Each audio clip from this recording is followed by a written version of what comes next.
Assalamualaikum warahmatullahi wabarakatuh. Berjumpa kembali dengan saya Yeni SM. Baik, kali ini saya mau membahas terkait perbedaan model Qual to Key dengan WASP ya, dengan software WASP atau kepanjangannya Water Analysis Quality Simulation Program. Nah, kedua model ini itu sering banget ya ditanyakan ke saya terkait perbedaannya.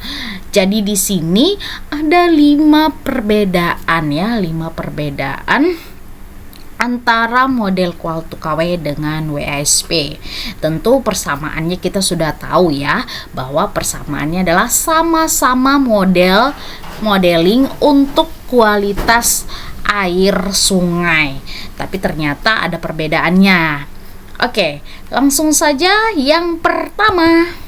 Nah, yang pertama ini adalah visualisasi hasil simulasi. Di sini itu sangat cukup beda ya. Yang di atas ini adalah visualisasi hasil simulasi di Qual to Key.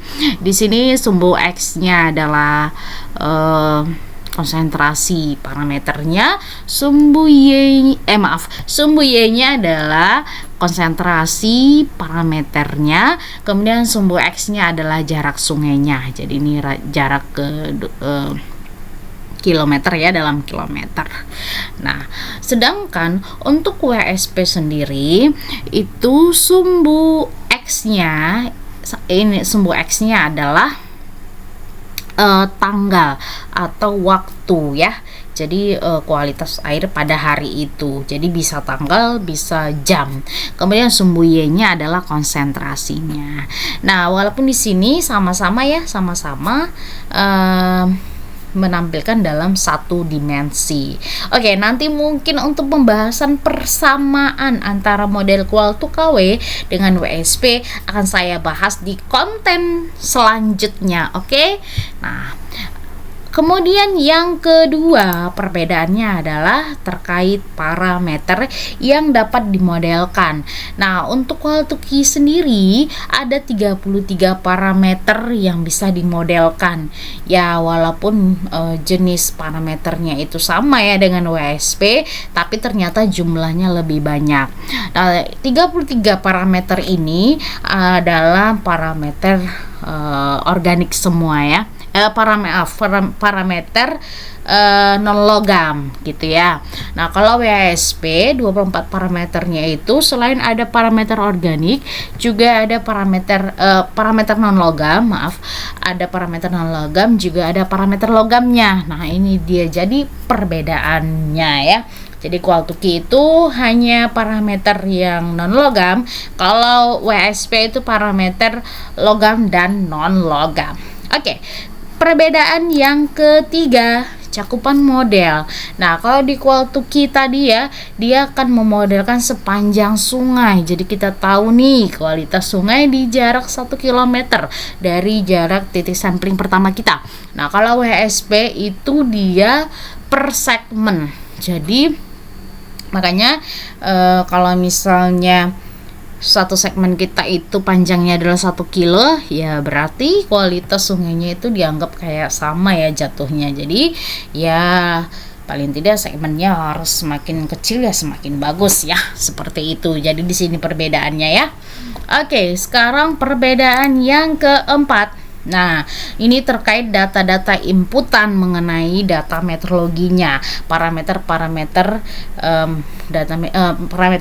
meteorologinya. Jadi kalau di Qual to Key sendiri itu ada 7 parameter meteorologi ya yang harus diinput datanya. Yang pertama ada air temperatur, yang kedua ada point temperatur, yang ketiga wind speed, yang keempat cloud cover, yang kelima solar, yang keenam shade, yang ketujuh light and heat. Oke, sebelum saya lanjut saya mau promosi dulu ya terkait pelatihan kita di Smart EduFlex kursus. Jadi yang pertama, kita dalam waktu dekat ini ada pelatihan Qual to Key ya. Qual to Key Qualtuki batch 5. Nah, ini tentu fasilitasnya ini selain ada rekaman pelatihannya juga ada gratis layanan konsultasi aplikasi Qualtuki. Juga nanti dapat buku panduan terkait teori dan panduan pengguna aplikasi Qualtuki versi 5.1. Oke, untuk pengajarnya sendiri saya sendiri ya. Ini bisa untuk selabusnya terkait ini kita nanti ada mengerjakan studi case 2 sungai Rayu Tawangsari dan Makam Hulu, dan kemudian ini ya untuk biayanya dan link pendaftarnya ada di bit.ly/Qualtukawe batch 5. Oke, ini ada kontak personnya. Oke, kemudian ini tanggal pelaksananya di hari Jumat sampai dengan Rabu, tanggal 2 sampai dengan Oke, maaf ya. Ini maksudnya adalah tanggal 23 sampai tanggal 28 Februari 2024. Ini ada kesalahan ya. Oke, selanjutnya adalah pelatihan air mod. Nah, di sini nih bagi yang ingin belajar terkait dispersi kualitas udara, ini ada nih pelatihan terdekat ya terkait pelatihan penggunaan software air mod batch 5. Ini dilaksanakan dari tanggal 1 sampai dengan tanggal 6 Maret 2024. Link pendaftarannya bit.ly/airmod B5. Untuk pengajarnya sendiri saya sendiri ya. Jadi daftarnya sebelum tanggal pelaksanaan, paling tidak sebelum tanggal 26 Februari. Kemudian ada pelatihan kita satu lagi, yaitu pelatihan penggunaan software Modflow untuk air tanah batch 2. Nah, ini di sini ini adalah untuk air tanah ya. Jadi nanti ada praktikum studi case-nya adalah persebaran dan perubahan konsentrasi parameter logam dan non logam. Dan kemudian ini pendaftarannya ini tanggal pelaksananya Selasa sampai dengan Minggu tanggal 12 sampai dengan 17 Maret 2024. Link pendaftarannya di bit.ly/modflow B2. Nah, ini daftarnya sebelum tanggal 7 Maret. Oke, yang tadi yang air mod juga ada ini ya. Untuk praktikumnya mengerjakan studi case, selain point source juga ada line dan area source. Oke, saya lanjut. Dan ini di WSP sendiri itu data meteorologi yang di input ya, itu datanya harus diinput, datanya ada 4 ya. Yang pertama air temperatur, yang kedua the point temperatur, yang ketiga wind speed, yang keempat solar gitu. Oke, nah kemudian yang kelima adalah tentu perbedaannya adalah cara operasinya.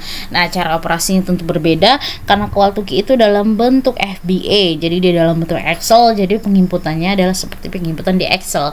Tapi kalau di software WASP dia seperti software biasa ya. Jadi kalau misalnya ada jendela utamanya, ada interface-nya ada jendela utamanya, kemudian kalau misalnya mau membuat project baru, klik new gitu ya. Jadi kayak menggunakan software biasa. Jadi itu 5 perbedaan model Qualtuki dan WASP. Oke, dan bagi yang ingin bertanya ya terkait Qualtuki dan WASP bisa chat, bisa ketik di kolom komentar. Jangan lupa like, share, and comment ya video saya, dan tentunya subscribe ya biar saya semangat lagi untuk berbagi terkait software di bidang lingkungan. Oke, bye bye. Wassalamualaikum warahmatullahi wabarakatuh.